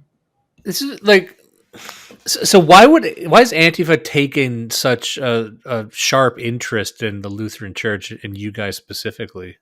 I wish I had the answer to that, because if I did, I think I would be raising a little bit more pitchforks and torches than I am right now. Because, if I'm Antifa, and I'm not, but, from what I know about them, I've known Antifa people before, it's like, a guy like you wouldn't even really register on their radar, because there's you don't, like, it would be such a stretch to call you anything adjacent to a Nazi. And they're going after the guys who are with carrying swastikas and stuff, like, it just seems strange that, like, the old Glory Club would end up on Antifa's radar. You know what I mean? Well, and not the old Glory Club. That had been going by this point in time, but Ryan Turnipseed is the only thing that features on that dossier. Oh, but like that type of thing, where, because like the old Glory Club, I wouldn't call like radical far right stuff. So it just seems so strange to me that Antifa would even go after someone like you. You know what I mean? Right. Yeah. So, there's only possible solutions to this question. Antifa just naturally cares about Lutheranism and is invested. I think that's like a 0.01% chance that that's the answer, if not zero. They're atheists. They are atheist communists. There's no reason that Antifa just has a natural interest in LCMS politics. So we can just disregard that statement for right now. What's another solution? Why else would Antifa be involved in the LCMS? Well, perhaps the LCMS outsource their dirty work to them. That's a potential solution. I can't prove it, but everything seems to point to that. At the risk of editorializing this, that seems like the only other solution. And, not to sound like I'm trying to, oversell this, that's 100% what's happening. Anything else doesn't make sense to me. Well, what is anything else? Exactly. Like, what are the other options? Yeah, exactly. I'm like, these things don't go together. Like I said, it would never. It's not natural for Antifa to take an interest in this. They're not particularly clever people, so like it must be they're being fed this. We've already established Antifa on its own is not going to draw itself to inner Lutheran politics, things that aren't even really known. Like, they are spinning this web here where they're trying to say there's an organized fascist group in the LCMS consisting of Lou Templar, Ryan Turnipseed, Corey Mahler, and Woe.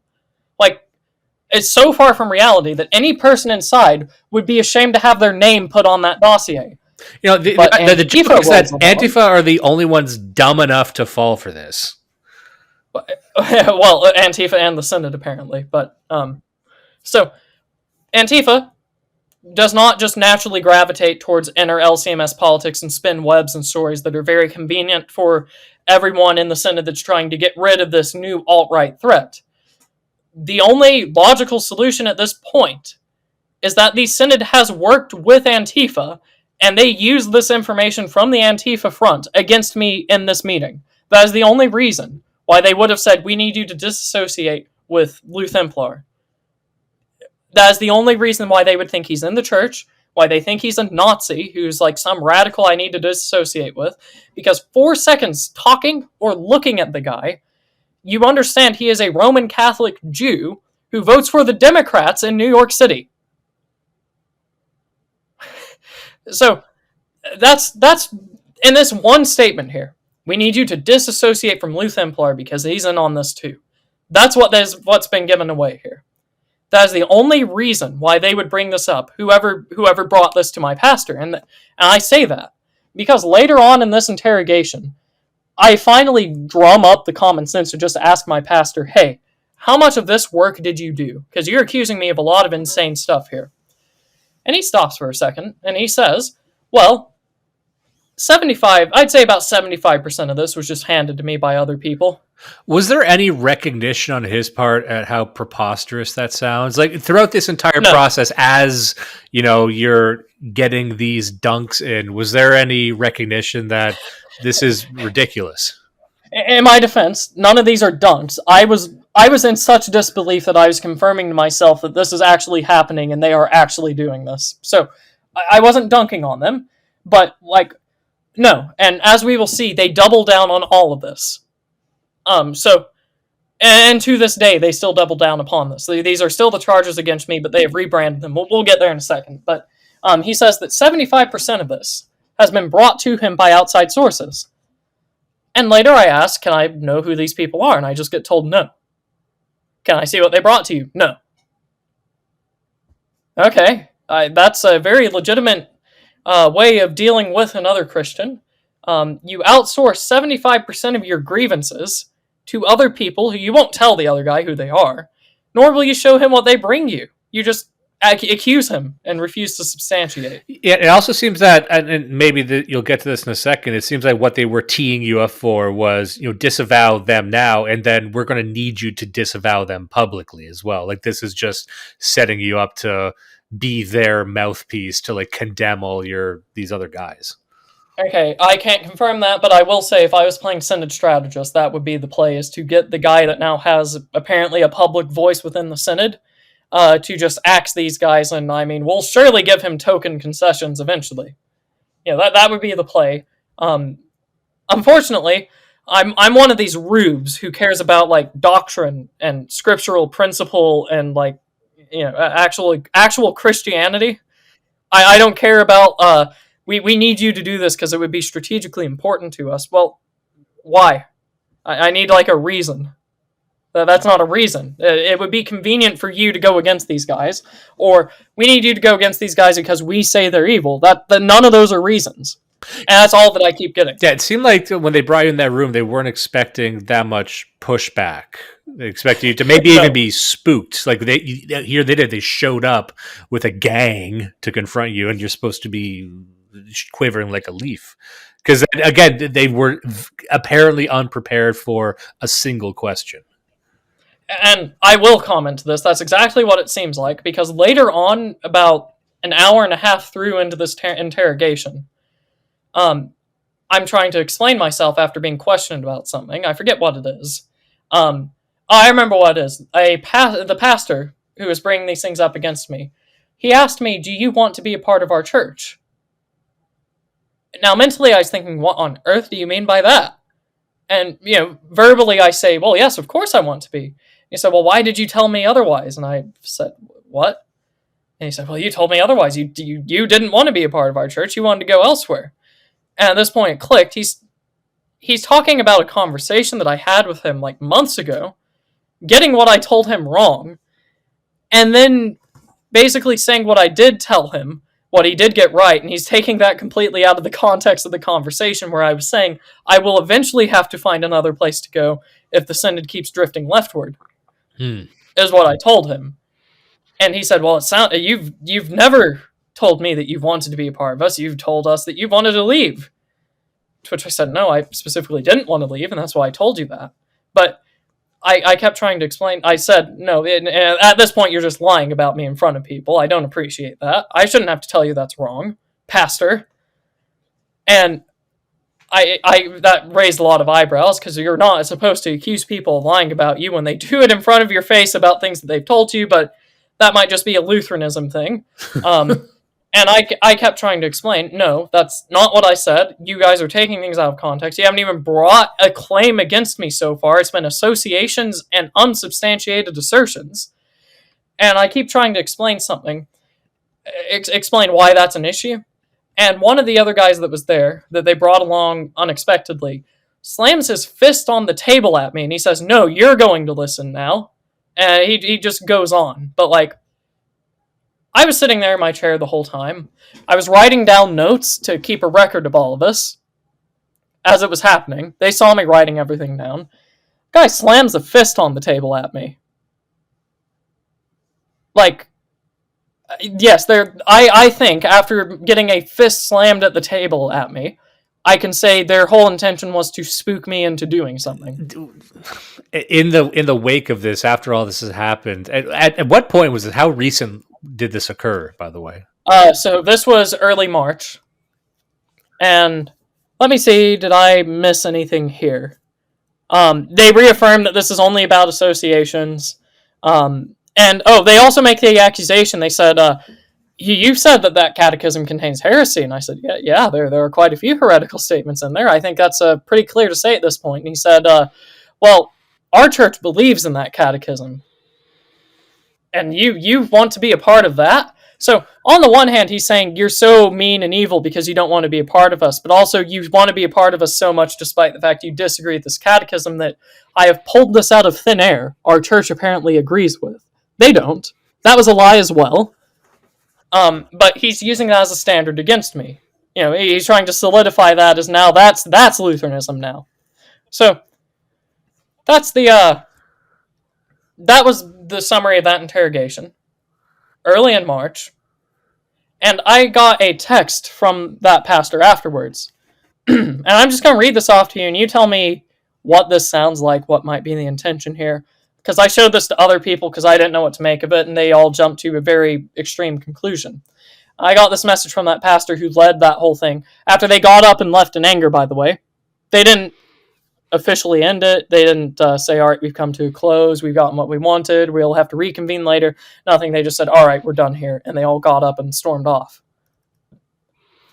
So I got a message from my pastor afterwards, and he says, and I quote, "I apologize to you that my actions obviously broadcast a sense of ambush and attack. I apologize if my words also broadcast that. Looking back, I can see much more clearly my errors in decision-making, and I am sorry for them. I would choose differently now. I brought the two guys specifically because your dad thought they would be helpful. And I brought one of those guys as a representative of the elders. And the other pastor was there because he is the pastor at your university. I'm sorry for all of them being there. They are not against you. I am not against you. Unanimously, we love you, and we desire the best for you. I have no secrets. It's all been laid on the table in person. You can believe what you'd like about my intentions, but that is my honest statement to you now, and I'm sorry for my actions indicating anything otherwise to you. I love you. I've always loved you. The Lord's peace be with you." So, before we tear into that, what's your impression? This whole thing seems very, very weak and emotional to me. It's like, first of all, if I were on their side, I probably wouldn't immediately start admitting fault and being overly emotional at everything. Like it just seems unplanned in every single aspect of it, even to the point where this interrogation didn't really seem to have a structure to it. And the entire time they're trying to surprise you and kind of throw you off kilter, almost to the point where they've never really established what it is. I guess, aside from denouncing it, it's like, well, what do you? They don't know what you even want. You know what I mean? It's an interrogation without them trying to get information, in a sense. Right. And so, did you catch the lie in that apology? Was the one where them describing why they brought all the people there? I'm not going to question that. Well, personally, I question that, but I'm not going to substantiate anything. He said, "I have no secrets. It's all been laid out on the table in person." Well, that's not true. Like, we have 75% of the work being done by nameless outsiders, and you won't even show us what they did. So it's almost like it may be because this was a text. They're trying to create a paper trail. Like, look what I said to him. Like, it sounds very prepared as well. Well, if that's what they're doing, I don't think it'll work out for them, and I'll just leave it at that. And so there's a lot. I can be a bit too paranoid. Like, I'm coming at this looking as if it's a power play. Well, I don't blame you for doing that, and that could be what it is. I'm telling you, I don't think that will end well for them if that's what it is. So we have a lie contained in here, and I sent this to a couple of other people. One of which was used to be a practicing psychologist until they had a family, And I put this in front of all those people, and the unanimous read on this was manipulative.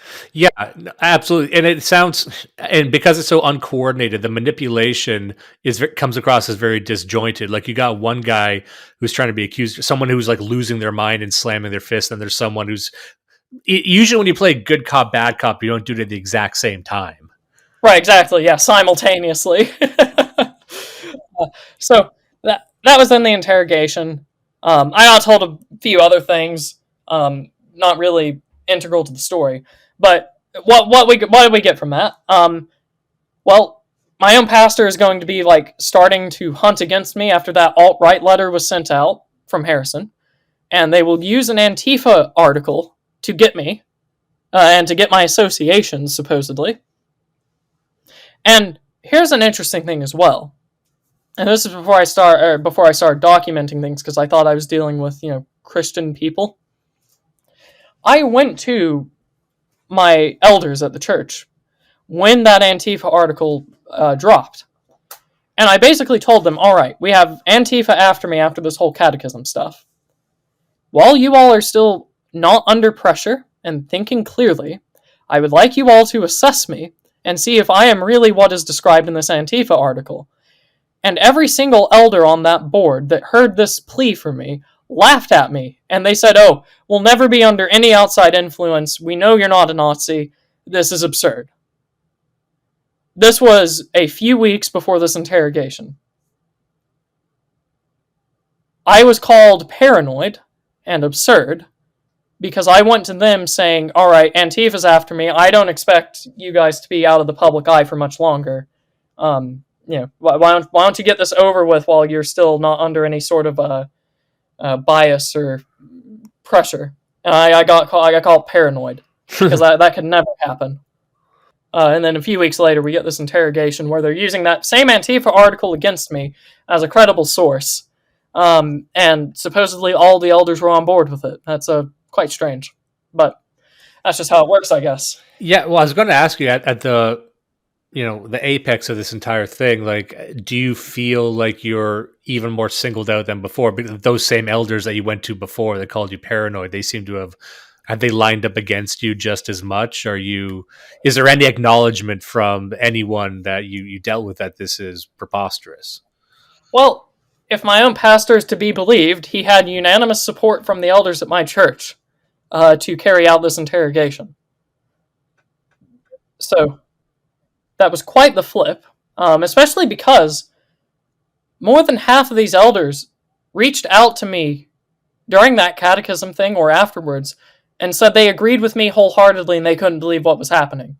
So, in the span of a few weeks, they went from being very firmly with me in that regard to, "Oh yeah, I get Ryan's a Nazi now, go interrogate him in a different city." And this is what's so strange to me is that I know there's a lot that you cannot speak to, and we can only speculate at this point, I assume. But there seems to be some mechanisms going on behind the scenes to get everyone in line. At the same time, we acknowledge that these decisions being made with what started this whole thing, these essays and this social justice tilt, is being executed by select few people at the top. But it's spreading. It seems like. Is there a sense that there's some kind of power play going on behind the scenes to get people in line, or what do you think's happening?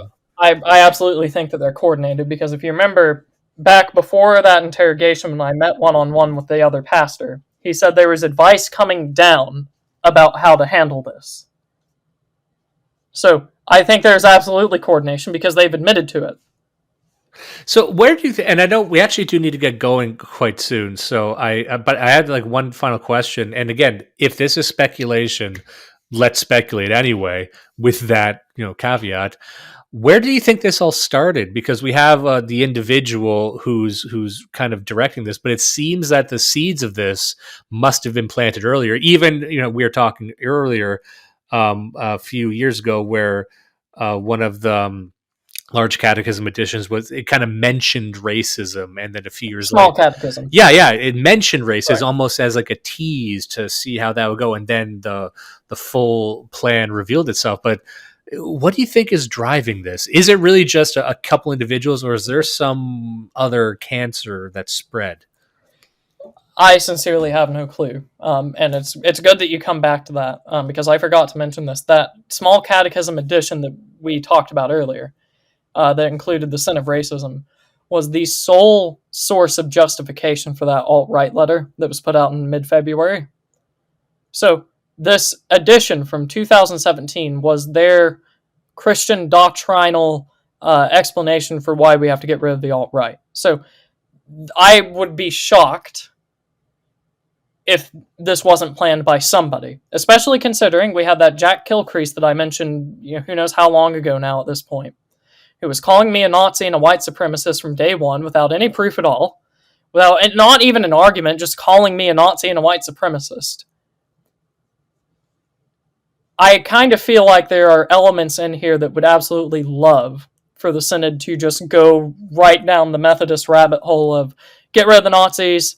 Who cares about gay marriage and all this other stuff? It's not important. We have Nazis to get rid of.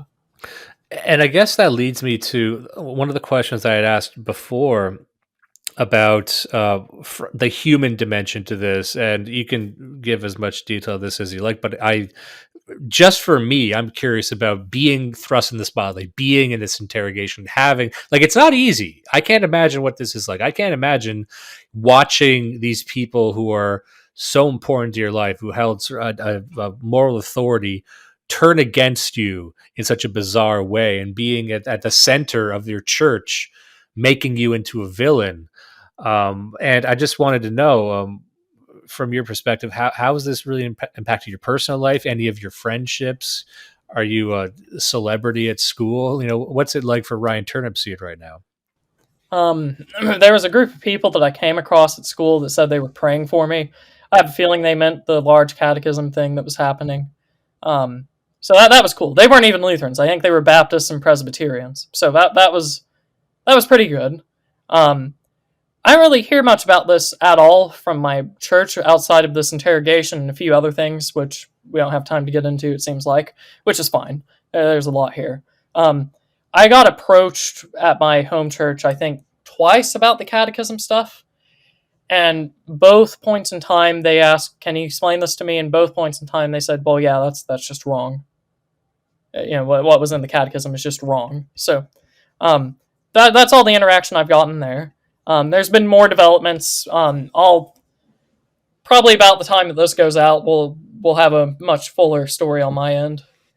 So I'd like to revisit this with you if you'd be interested in coming back on as well, because I really, I from an outsider's perspective, there is a lot to go through here, and I find it deeply, deeply fascinating. And it's, it's rare that a guy like me gets to know like a main character such as yourself in a story like this. I have refrained from positioning myself as a main character or any of the sort. And this is what a lot of those people calling me a white supremacist were doing with the catechism. They were saying this was all my work, as if I personally wrote the who knows how many emails and letters to the president of the Synod. Yeah. So I do appreciate it, but I sincerely do not see myself as such. I find it to be very unfortunate that my pastor has all these charges against me that he refuses to elaborate upon, and it seems like he's just turned completely hostile. He is after that apology that I read out to you, he just has not spoken to me since then. It's been a couple of months now. Like, I go to church, I'll stare at him, I go up to commune. Yeah, they still commune me there. I'm not excommunicated somehow. Huh. But he just doesn't talk to me. He's too busy scrolling your timeline trying to get the dirt on you.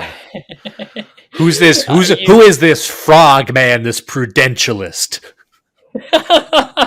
You joke, but I think he's admitted to doing that. Yeah. So and maybe this will be the final thing, and hopefully this can lead into the next time we speak, because I would really love to revisit this soon. Do you have any immediate concerns about what might happen, or do you have any predictions of where things can go from here? If I were to be fully honest, I expect to be kicked out of my home congregation by excommunication, because they have doubled down on what they are calling themselves guilt by association, because I refuse to disavow their persons as evil. As I've made clear, I don't even know what that means to do it. I don't agree with doing it anyways with what I think it means, but they haven't given me an actual explanation. They've doubled down on this. I'm not going to just yield. It's not scriptural. They've been citing a specific translation of scripture that says to mark and avoid wolves in a flock. And at this point in time, I have a feeling that the people slandering me, libeling me, defaming my person by calling me a National Socialist and a white supremacist, I have a feeling that I should be marking and avoiding those people more than the guys that I've had on a podcast to just discuss politely a pretty bad catechism with. So, if I were to guess, probably not going to win that local battle. We'll see. Hopefully, there are faithful pastors within the LCMS or even outside who could do something. This is quite a big issue. I don't have much power to actually change things. We have a convention this year. And, okay, very quick side tangent. I'll get right back onto topic. You know how I was mentioning earlier in Harrison's letter, executing homosexuals is in and of itself a sin. Well, the nation of Uganda implemented that into their law this year.